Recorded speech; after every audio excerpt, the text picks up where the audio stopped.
আসসালামু আলাইকুম বন্ধুরা, কেমন আছেন আপনারা সবাই? আশা করি সবাই ভালো আছেন, আমিও ভালো আছি। তো বন্ধুরা, দেখতে দেখতে চলে এসেছে রমজান মাস। তো এখন এই টমেটো, অনেক রকমের সবজি কিন্তু কম দামেই পাওয়া যাচ্ছে।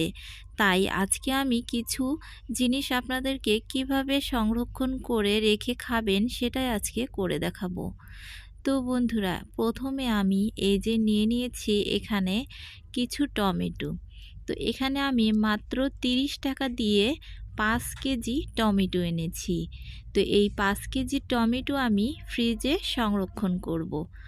আপনারা চাইলে এটা এইভাবে রেখে যখন মন চাইবে তখনই কিন্তু সস বানিয়েও খেতে পারবেন।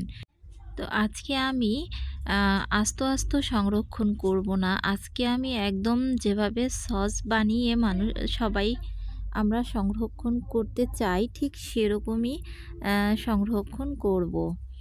তো বন্ধুরা, প্রথমে আমি এই যে টমেটোগুলো ভালো করে পরিষ্কার করে ধুয়ে নিয়ে নিচ্ছি। তো ভালো করে হাত দিয়ে আমি ডলে ডলে ধুয়ে নিচ্ছি যাতে কোনো ময়লা না থাকে। তো এখন টমেটোর অনেক দাম কম।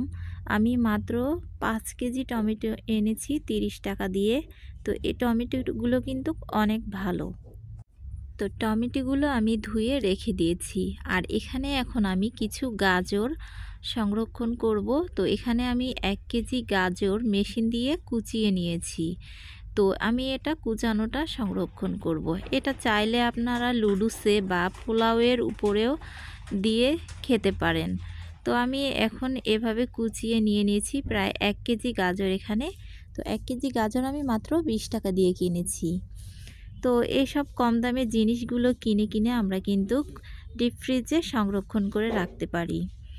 তো এই যে এখন আমি এটাকে ধুয়ে পরিষ্কার করে নিয়েছি। নেওয়ার পরে এখানে আমি এক কড়াইতে পানি বসিয়ে দিয়েছি। তো পানিটা গরম হয়ে গেছে।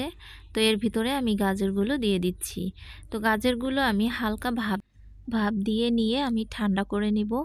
ঠান্ডা করে নিয়ে এরপরে আমি এগুলো বক্সে সংরক্ষণ করব। তো এই যে প্রায় পানিটা ফুটে উঠছে। তো এখন এটা হতে থাক, এভাবে হওয়ার পরে আমরা তুলে নিব। তো এই যে হয়ে গেছে, এটা আমি পানি থেকে পানি ঝরিয়ে তুলে নিয়েছি। তুলে নিয়ে এখন আমি বক্সে ঠান্ডা করে নিয়েছি, নিয়ে বক্সে রেখে দিচ্ছি। রেখে তো ২ বক্স হয়েছে। তো এটা দিয়ে অনেক দিন অনেক কিছুই রান্না করে খেতে পারবো। চাইলে লুডুসের ভিতরে দিয়েও রান্না করে খেতে পারবো।